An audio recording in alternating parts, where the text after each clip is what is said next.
Yup, you read the title right. We're not just trying to beat the game only using potted plants like some chumps. We ourselves are playing as one. This means no abilities, no natural healing, and pathetic damage. If for some reason you don't know what Garden Ops is, it is the closest thing the single player Garden Warfare has, as you have to defend a garden from 10 waves of zombies with varying challenges.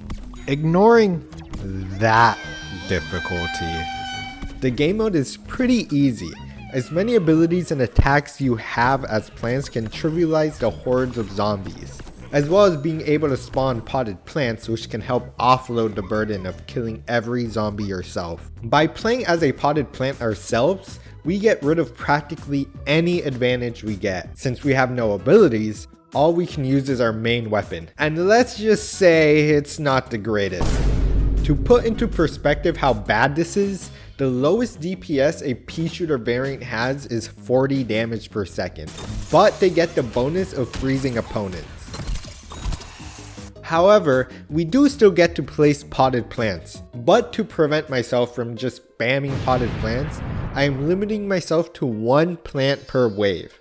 And as you may have noticed, I am starting with 500 health. Now that might seem like a lot, and it is, but keep in mind that I have no way to naturally regenerate this health, so this has to last me 10 whole waves. The background footage you've been seeing is actually my first attempt, but unfortunately I had to end early as something came up, so I wasn't able to learn much from this attempt. Our first real run begins with wave 1 being a breeze, as I'm starting to get used to how to effectively use my weapon. I placed a laser beam next to my garden as I hope it'll be able to mitigate some damage to the garden. Wave 2 begins, and this is our first hurdle. While being almost identical to the first wave, we're introduced to foot soldiers. While the damage they do isn't that much in a vacuum, since it takes so long to kill them, that damage ends up racking up fast. And I end up finishing the wave with only 92 health left. This is when I use the only sort of health regeneration I have access to, Heal Flower. This heal flower will heal 55 health every 10 seconds. I place her in the middle of nowhere as it is essential that I keep her alive, as she's only a one shot from zombies. Wave 3 marks a bonus objective.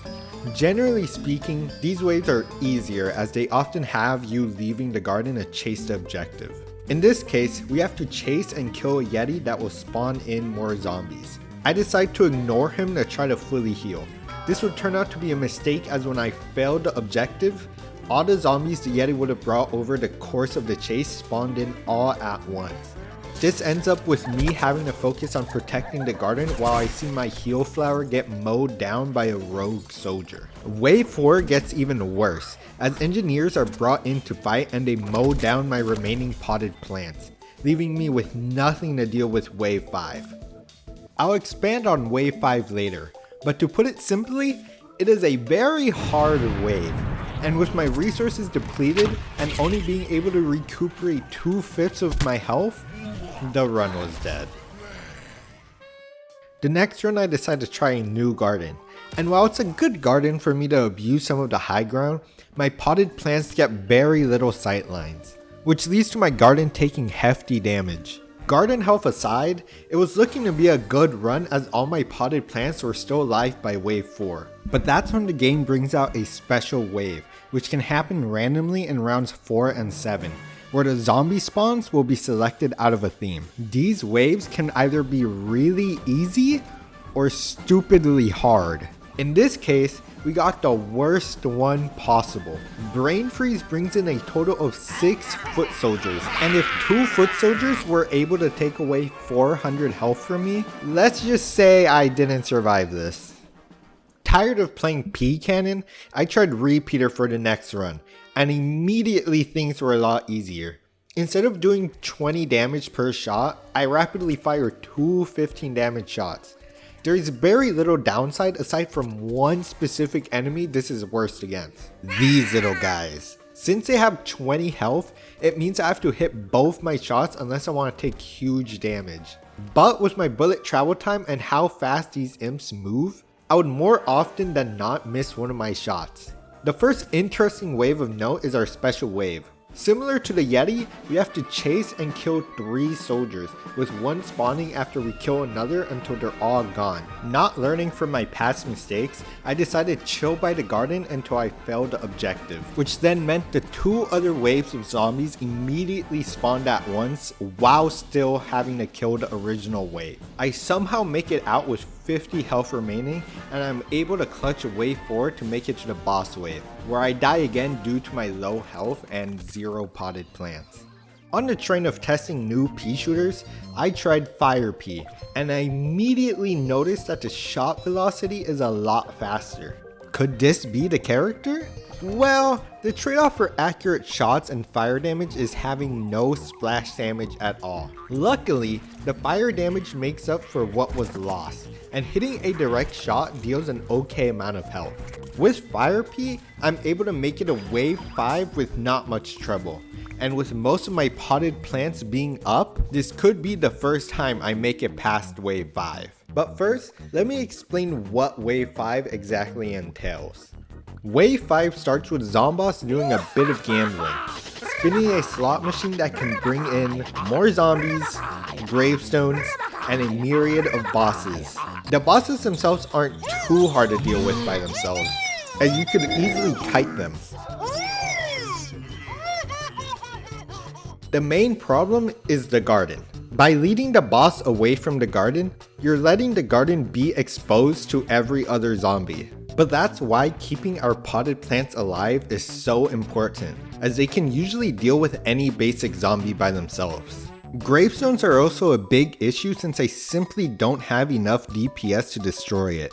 Luckily, gravestones have a limited supply of zombies it could spawn, so after it's used up all of its supply, it will be destroyed.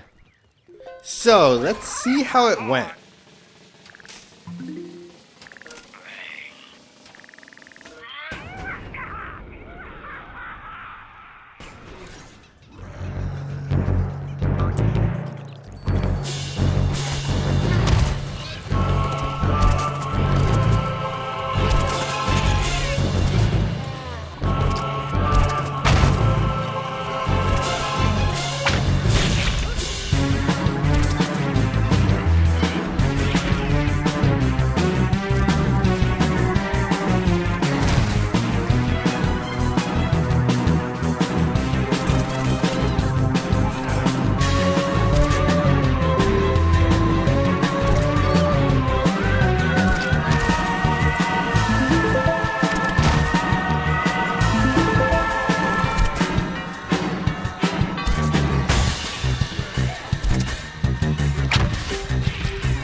With wave 5 finally being complete, it should be a couple of chiller waves, right?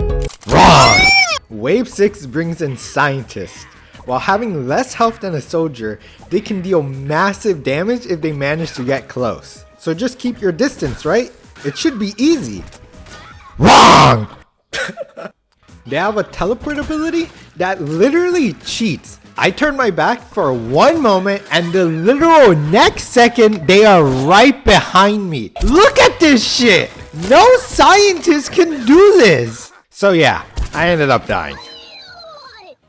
At this point, I wanted to try another map. Only reaching wave 6 after many attempts, with each wave getting continuously harder, I needed something I could abuse. Some easy to reach high ground or some harsh choke points for zombies. Chomp Town seemed like the perfect map, but the game crashed whenever I seemed to pick any other map than Sharkbite Shores. After a couple of days, I realized what was the issue.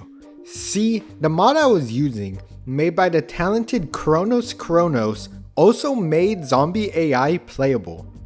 Specifically browncoats, disco, and vampire zombies. Whenever a playable AI spawned, in this case a pea shooter, it would crash the game. But why hasn't it been happening to the browncoats and sharkbite shores?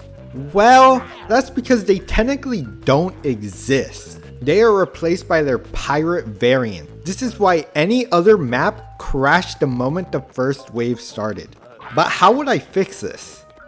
Garden Warfare modding is a bit complicated to say the least. At least for me personally. It took me so long to even get this mod set up. Let me just give you a quick rundown of what I needed to do. I first downloaded the mod from Nexus Mods, but I needed to be able to run the mod, so I downloaded the Frostbite Mod Manager. But the normal Frostbite Mod Manager doesn't work on Garden Warfare 1, so I had to join the PvZ modding server to download a specific build of Frostbite Manager. But I can't just unzip and run it. I need to replace the files of the original Frostbite Manager I downloaded, and then it'll work. Except it won't. I need to then download something called Frosty-Fix so my mods will actually run. Now I could actually play the mod. But because the mod has a multiplayer lock, I need to find a way to play offline. So now I have to download whatever the heck this file is, along with a program called Process Hacker 2, so I can quote unquote inject the DLL into the game, whatever the heck that means. But it worked, so now to actually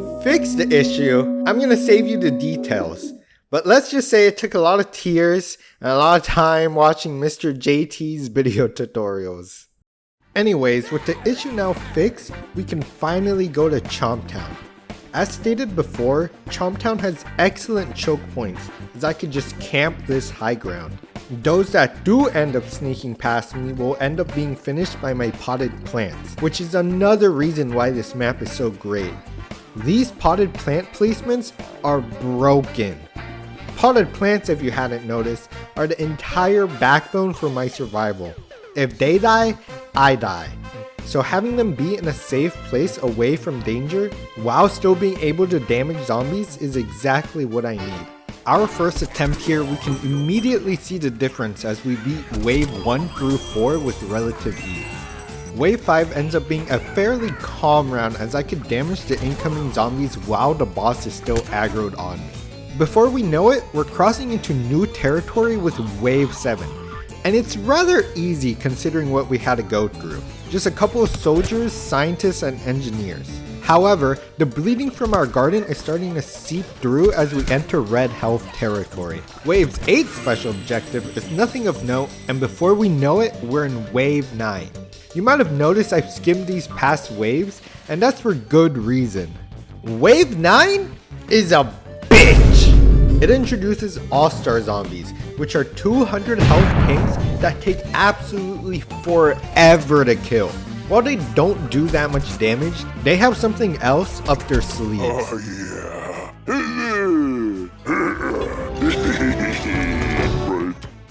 For some reason, they tend to prioritize my potted plants along with my garden. My run ends up dying as my potted plants die and I don't have enough DPS to protect the garden.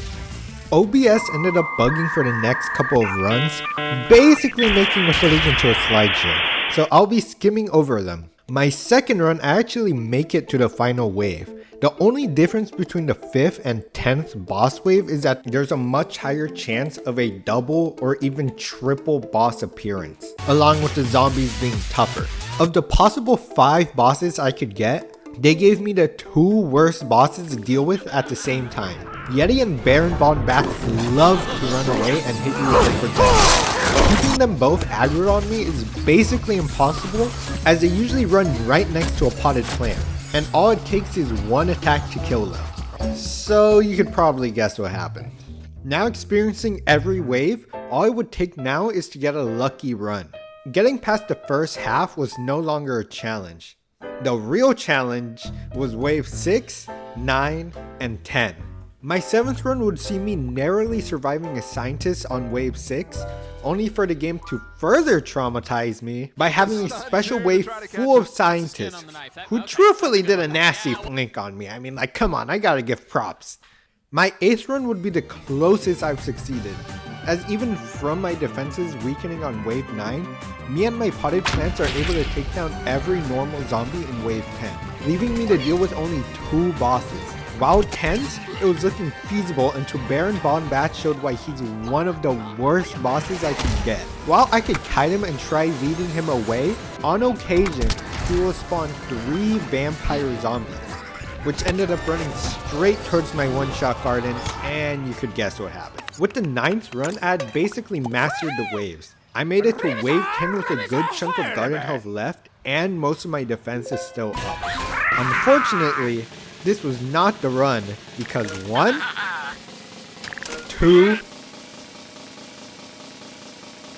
and 3. I mean, I still had a chance, right? Anyways, my 10th attempt was a lot more interesting, so let's rewind a bit. Wave 1 and 2 had basically turned into just trying not to take any garden damage, at the cost for some of my health. Wave 3 is a treasure yeti. Learning from my lessons from the past objectives, I chased the yeti down, letting him spawn his waves of zombies slowly. Here I get a bit concerned as 2 waves of zombies spawn at opposite ends. After some deliberation, I just decided to commit to the wave right next to the yeti and hope that my 3 potted plants can take care of the rest. This ends up not mattering because for some reason those super far away zombies end up chasing me down. But with no more waves spawning, my job is done as I leave the yeti alone to try to be able to place my heal flower in the perfect spot, which is the building I camp at. Wave 4 begins and it's an excellent special wave for us, grumps, which only spawn newspaper zombies. With me prioritizing my garden health, I would just run straight towards their face just to tank damage. With wave 5 beginning, I placed a scaredy shroom to help me snipe on the roof. For Zomboss's roulette, we got double gravestones and a gargantuar, which worked out great as I could lead the gargantuar to the gravestones and use the gravestones themselves as cover, while my potted plants dealt with the weakened waves. It was so great in fact that my garden took 0 damage. So this was looking to be the run. Wave 6 is a bit messy as these zombies start employing some Valorant strategies. Both scientists separate from me in the beginning. I focus on one before trying to find the other scientist, who ends up stalling for backup to arrive. Before I know it, I'm getting overwhelmed by 3 scientists and a bunch of zombies attacking my garden. I give up the high ground, but instead of the scientists chasing me, they stay back and threaten to kill my isolated potted plants. So I have to re-aggress only for them to surround me. Luckily, 2 of them were practically one-shots, so I left with not much of my health being gone. Wave 7 begins and we get lucky once again with this special wave tackle dummies. Similar to grumps, it only spawns one type of zombie, berserkers. While they might seem threatening as they're pretty tanky, they have one glaring weakness. They are stupid. Are you aiming at? We've been getting a bit too lucky, so the game decides to give us a bomb. Literally. The objective wave is to stop this gargantuar before it explodes on our garden. But with our damage output, let's just say our garden wasn't too happy. With wave 9, I immediately rushed towards the zombies to try to take the all-stars' attention, which doesn't really work. With that being said, wave 9 goes surprisingly well, only losing 2 potted plants and only taking around 1/4 of my garden health. I think that says something about how bad wave 9 usually is. With my best run so far, all there was now was to hope that Dr. Zomboss gives us an ounce of mercy.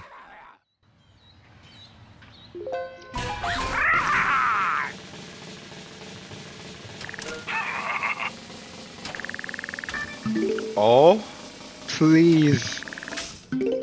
This is the run. This is the run.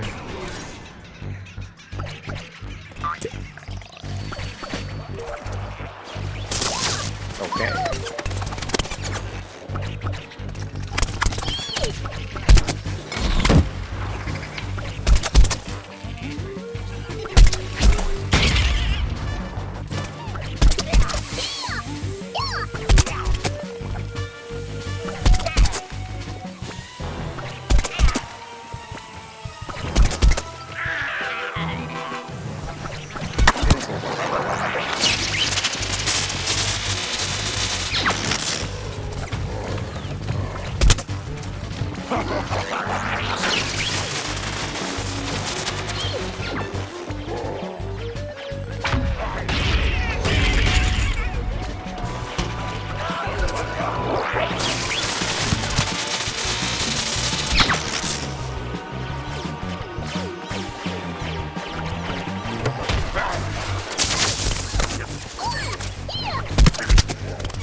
did it. With only the boss remaining, it was practically over. I got extremely lucky. This final wave was easy. Way too easy. But after all I've been through, I wasn't gonna complain. With the final wave completed, all there was now was the escape sequence, which is basically a victory lap. And with that, the challenge is finally done. Weeks of suffering, and yet finally completing it kinda left me unfulfilled. Maybe this challenge was easier than I thought. Maybe I should try that mode. Yeah, it was a mistake.